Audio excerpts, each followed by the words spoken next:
It's a Southern California tradition. Pasadena's Tournament of Roses Parade, an event that practically defines New Year's Day. We're here to bring you the sights, the sounds, the excitement, and the history of the parade. This is where all the planning takes place for the parade. We'll tour the fabulous Wrigley Mansion, where I've met past queens and their courts. We'll meet the most recent queen, and we'll show you how TV changed everything. I'm up all night. I'm going to do the parade. The floats, the stars, and the people who come out to see them. Welcome to In Depth, a history of roses. Hello everyone, I'm Hal Eisner, and welcome to this special holiday edition of Fox 11 News In Depth. KTTV started broadcasting the Rose Parade way back in 1949. Here's an old black and white film from the silent era showing the floats roll past the crowds taking it all in. You have to go back to the days of President Benjamin Harrison to find the first Tournament of Roses parade. It was the winter of 1890, the first day of the year. The Pasadena Valley Hunt Club created a parade to promote the city, its beauty, and its great weather. The floats look like horse-drawn chariots and stagecoaches. 5 years later, they start taking on their distinctive floral appearance, and from then on to today, it's a rose explosion. Every year, the Tournament of Roses selects ambassadors, particularly a queen ambassador. This is Queen Naomi Solitano, and congratulations on becoming the queen, the 105th queen. That must be daunting. Yes, it is. Tell me about that feeling.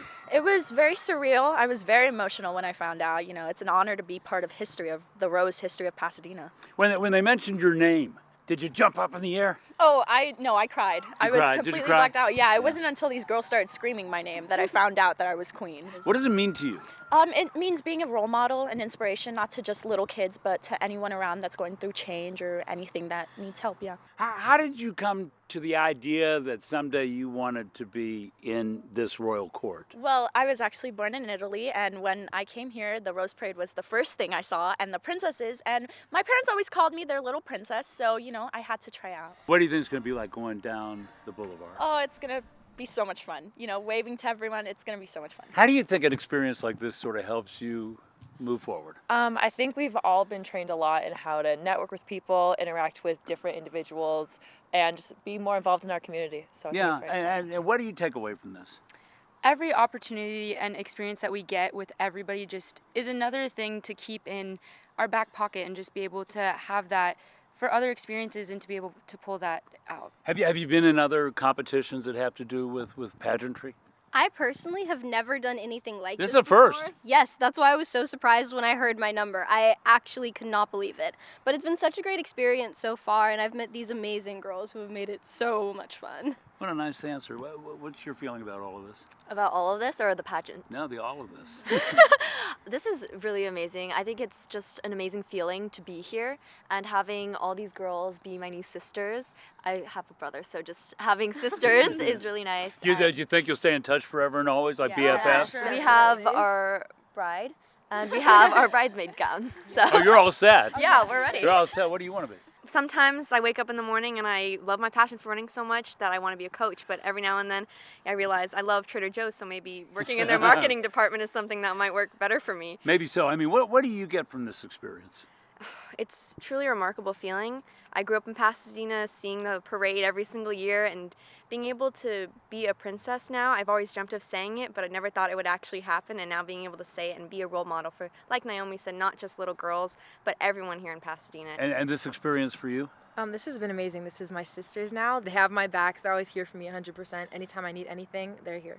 You know, you've known each other for just a few weeks, but the whole notion that you've got bridesmaids, gowns and all, how did that happen? Well, I mean, it happened so quick, you know. We were all called and we all became very close the first day. All right. Well, I think you probably know this, maybe you don't, but it used to be in this amazing history of the Tournament of Roses parade that they had Rose Kings. Did you know that? Yes. You knew that? Did you know that? Watch this. In 1913, Harrison Drummond was the first Rose King. The second and the last was Dr. F.C.E. Madison in 1914. Why that wasn't continued, no one really knows, but darn, no King Hal. Oh well. Mr. Eisner, like this. Oh, no, you don't. But Oh, no, you I'm don't. not going to do that. It's No. not permitted because you're over 21. How could he tell? I think I could be king, Hal. Don't you think so? I mean, Sure. You could. I hear a little skepticism. All right, let's say bye to everybody. Ready with the queen wave and the princess wave? How do we do it? Elbow, elbow, wrist, wrist. Elbow, elbow, wrist, wrist. Elbow, elbow, wrist, wrist. There you go.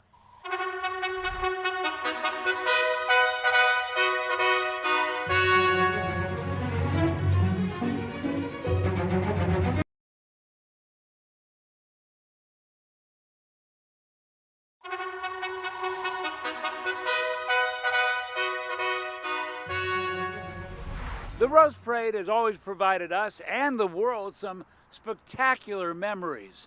Let's take a look at some. Parade broadcasting started in the 1940s, and Southern California's KTTV was there to get it going. Tip-to-tail parade coverage from black and white to color. In 1949, KTTV cameras rolled on the parade as its first broadcast. These images are from the early 50s.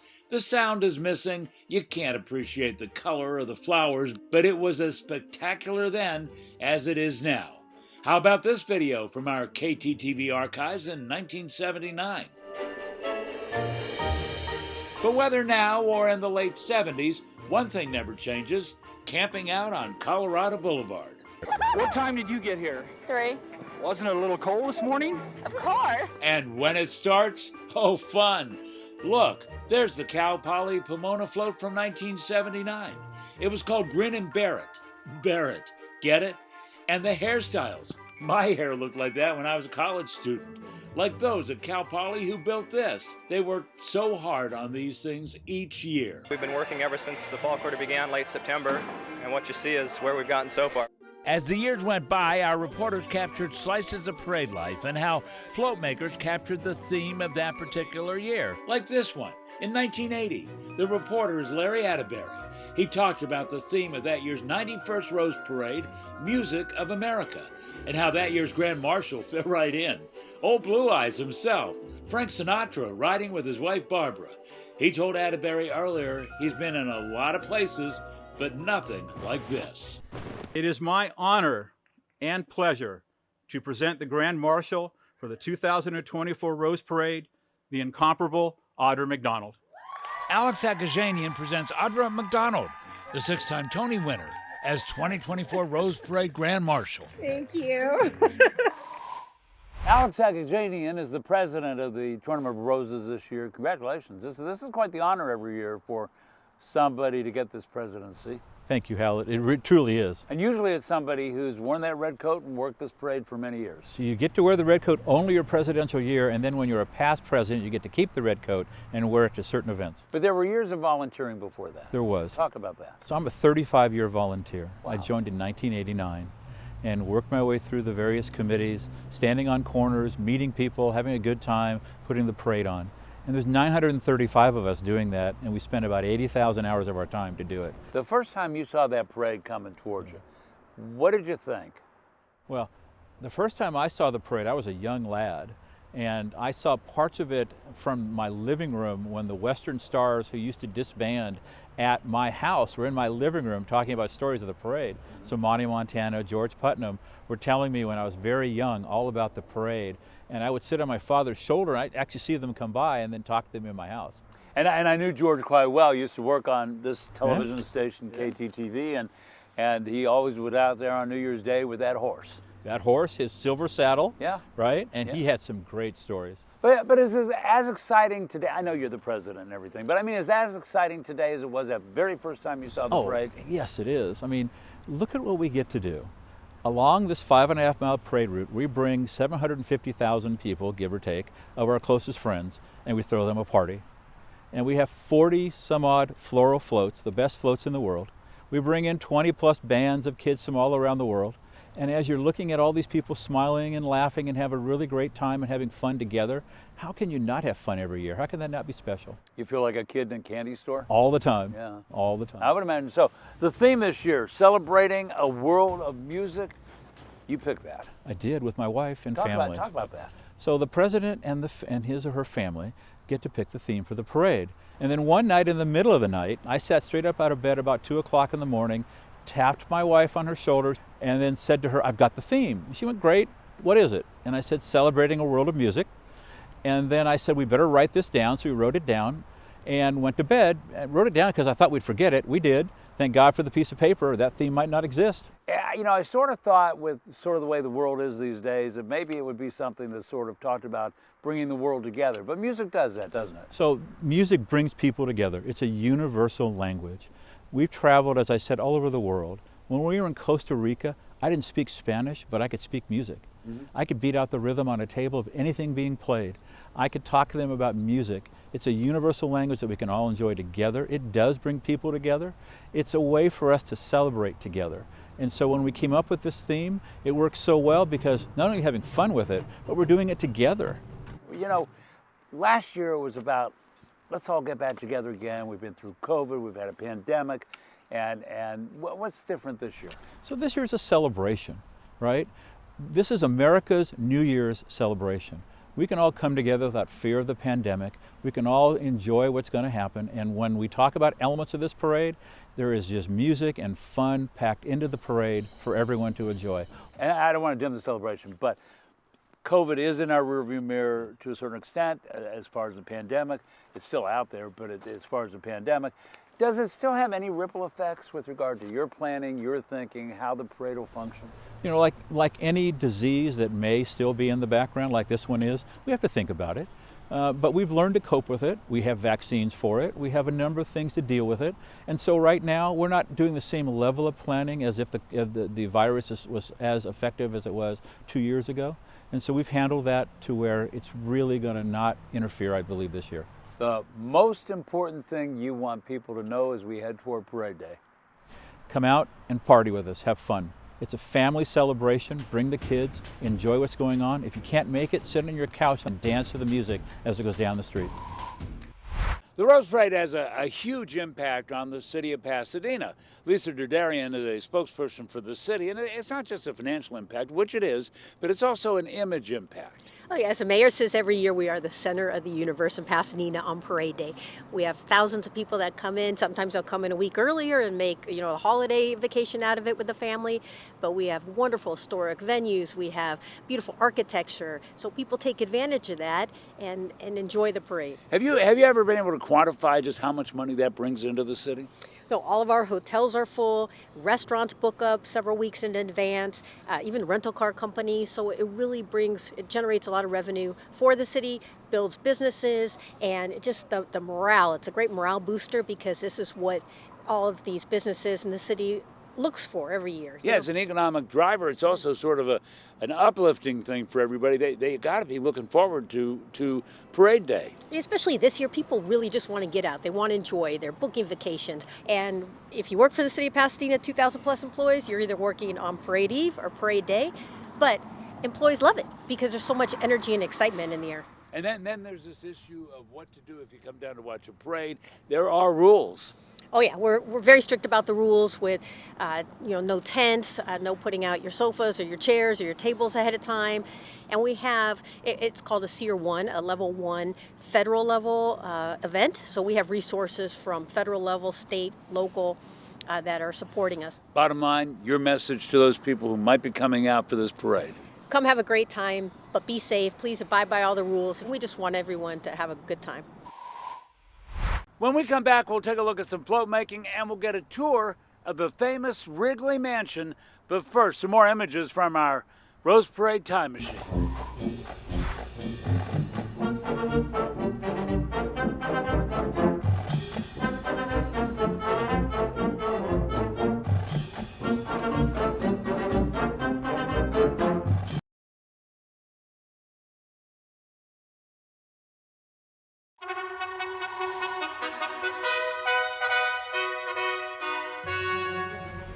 I'm Hal Eisner, and welcome back.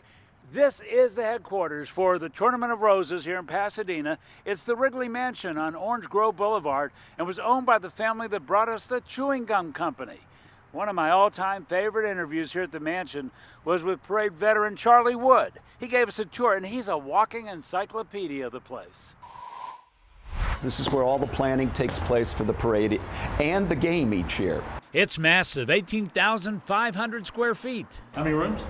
22 rooms. 22 rooms. And Charlie Wood knows each and every one of them really well. Come on into the living room. It's rather spectacular. He's been a volunteer here for years, loves the place, and knows so much about it.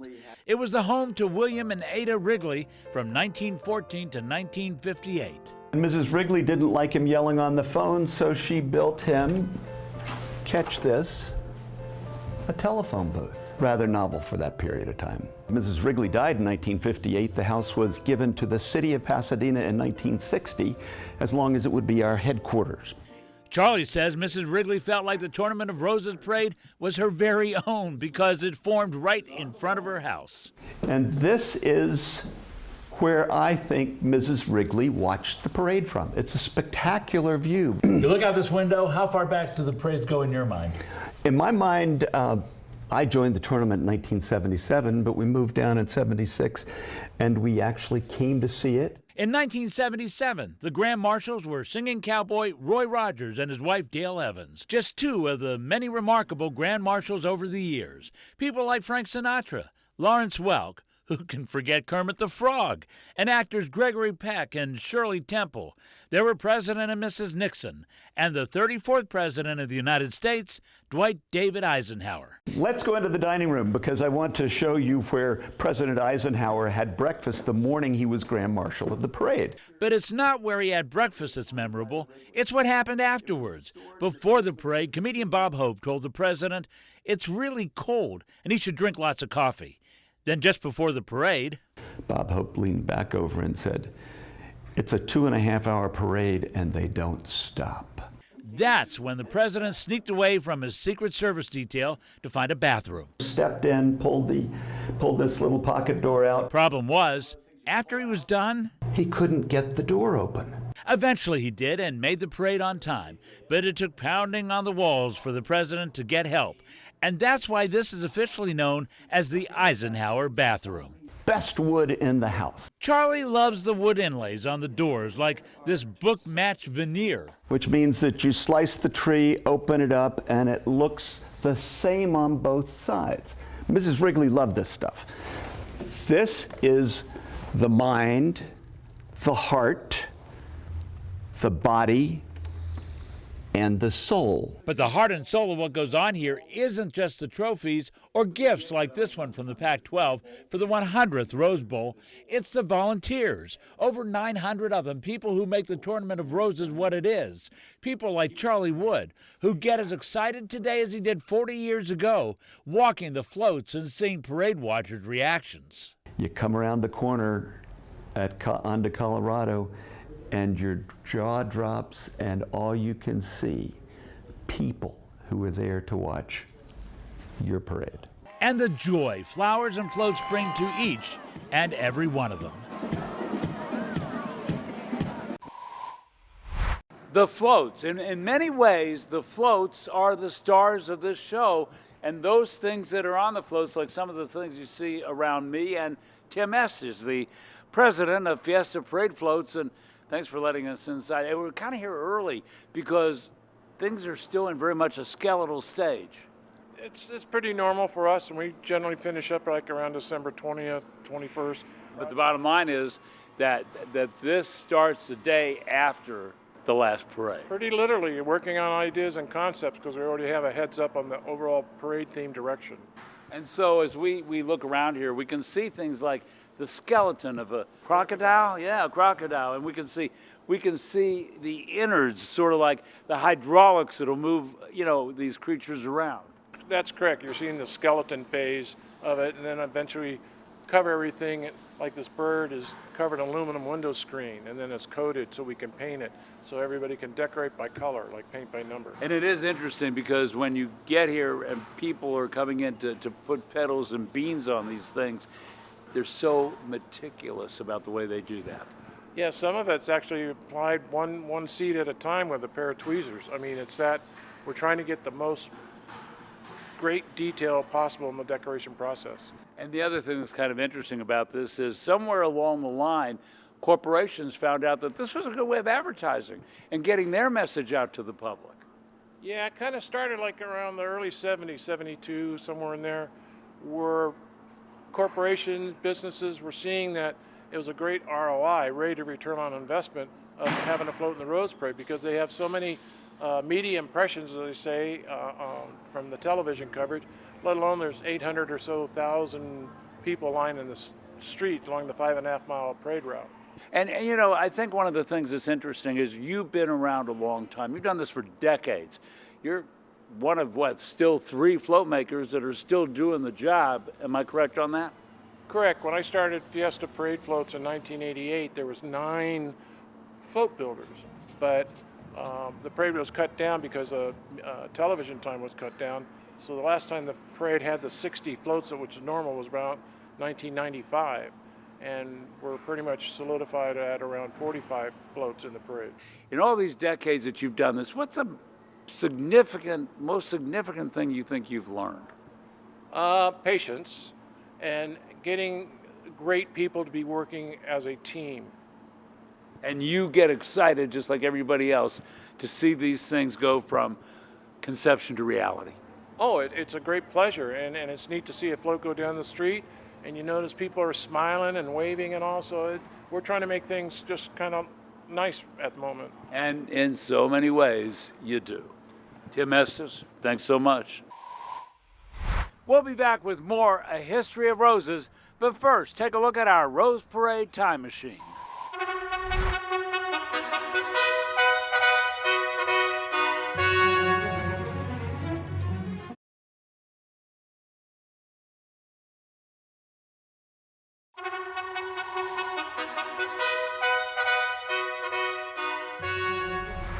Welcome back to the special holiday edition of Fox 11 News in Depth.